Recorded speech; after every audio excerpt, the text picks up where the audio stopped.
Перекистің пайдалы қасиеттерін білесіз бе? Сутегі асқын тотығы мүлде қауіпсіз және табиғи антисептик болып табылады. Бұл арзан әрі жоғары әсерлі зат.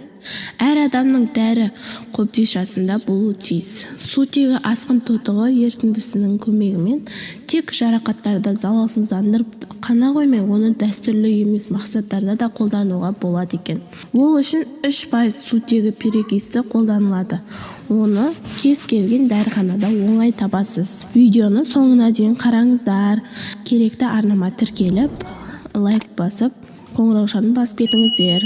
Киімдерді ағартады. Жуылған ақ түсті киімдер мен сөгілерді 1 стакан сутегі асқын тотығы қосылған суда шайып алыңыз. Бұл уақыт өте келе ақ түсті киімдердің сарғайып кетуінен сақтайды. Сондай-ақ кетуі қиын дақтарды да кетіруге көмектеседі.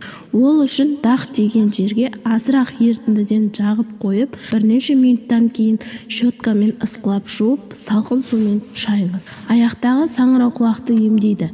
Бірдей мөлшерде су мен сутегі тотығын араластырып, күн сайын кешке таман аяқтың сеңді аймақтарына жағып қойыңыз. Мойын ауруын басады. Ұзақ уақыт жайсыз қалыпта отыратын адамдар үшін таптырмас құрал. Егер мойныңыз құрысып қалып, мойын бұлшықеттерінде ауырлық сезінсеңіз, орамалды осы ерітіндіге малып, мойныңызға жағып алыңыз. Мұрын бітелуінен қорғайды. Ол үшін 1 ас қасық сутегі пероксиді мен 1 ас қасық газдалма минералды суды араластырып, спрей ретінде қолданыңыз. Ауыз қуысының ауруларын емдейді.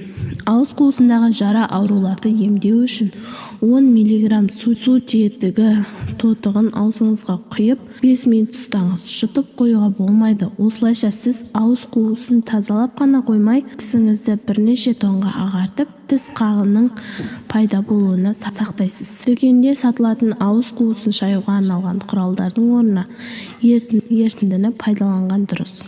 Оны кәдімгі тіс пастасына қосып, араластырып қоюға да болады. Линзаларды залалсыздандырады. Кейде дәріханада алатын линзаларды дезинфекциялауға арналған ерітіндінің орнына сутегі асқын тотығын қолдануға болады. Ол линзаға жиналып қалатын заттардың құрамында бұзып залалсыздандырады. Үй жинауды жеңілдетеді. Жоғарыда да өткен қасиеттерінен ақ сутегі асқын тотығының микробтарды жоятынын байқаған боларсыз деп ойлаймын. Тамақ ауруын басады.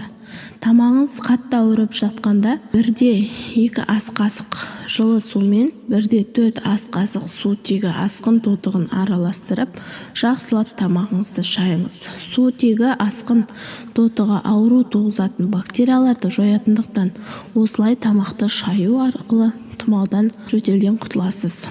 Құлақты тазалау. 1-2 тамшы сутегі перекистің жылы сумен араластырыңыз. Құлақ тазалауға арналған таяқшаны ерітіндіге батырып, әдеттегідей құлағыңыз тазалаңыз. Осылайша көп уақыттан бері жиналып қалған құлақты оңай әрі тез шығарылатын болады. Сондықтан сутегі асқын тотығы дәрі қобдишадан сақтаңыз. Көптеген пайдалары бар екен білдіңіз. Видеоның соңына дейін қарағандарыңызға рахмет.